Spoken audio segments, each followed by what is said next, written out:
So there's an ongoing war in Sudan where 24 million people are facing acute hunger, and 2 million of them are in the risk of famine. And this is all caused by a power struggle between the Sudanese Armed Forces, which is the National Army, and the Rapid Support Forces, which is a militia group essentially funded by the UAE.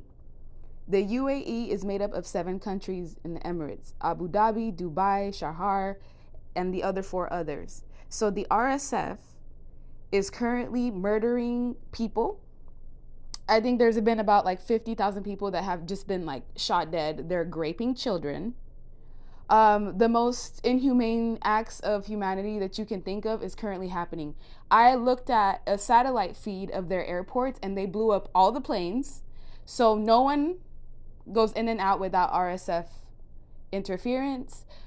There's this city called Al Fasher, and the RSF has completely besieged that city. Like, it's just, they control everything. They control. So donating, I just want to let everybody know, donating to groups is pointless because they can't even get in due to the RSF controlling the pipeline. So donations aren't even going to help. I have come up with a solution though. So the RSF controls Sudan's gold mines, and the UAE created the market for that gold. Basically, Dubai is built off of Sudan's gold, everything, blood gold. And there's companies that are linked to gold smuggling and illicit gold trade. These are the companies that have been stated and noted, but obviously there's more. We have the Emirates Gold DMCC, which is one of the UAE's largest refineries. We have the Kalodi Jewelry International DMCC, which is responsible for like transport and transfer. We also have other RSF linked networks because, like I said, the UAE creates the market for the gold. These are front companies that basically trade gold to Sudan. They trade arms and supplies and weaponry with the exchange of gold. These are companies like Mamalet, Kush Jewelry Trading.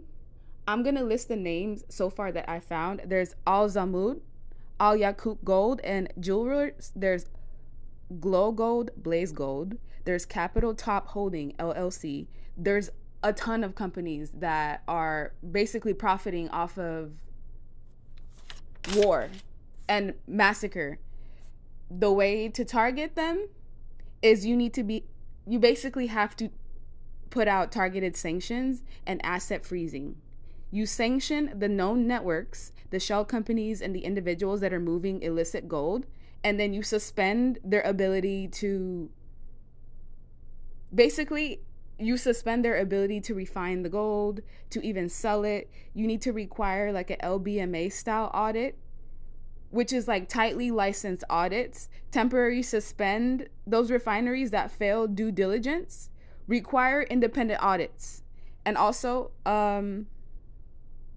basically having a chain of records before they're even allowed to refine or sell that clarify where the gold is coming from. You basically have to chokehold the laundering channels. That is the only way. You have to require some sort of public, accessible beneficiary ownership records need to be public so that these front companies can't hide who the real owners are. And also stronger AML enforcement and FIU Corporation, which is about active reporting through task forces and real-time information being shared between customs.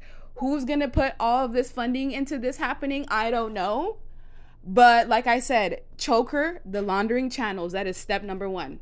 If they can't sell or refine their gold because they have to prove that it comes from a legal source, then it's going to create pressure.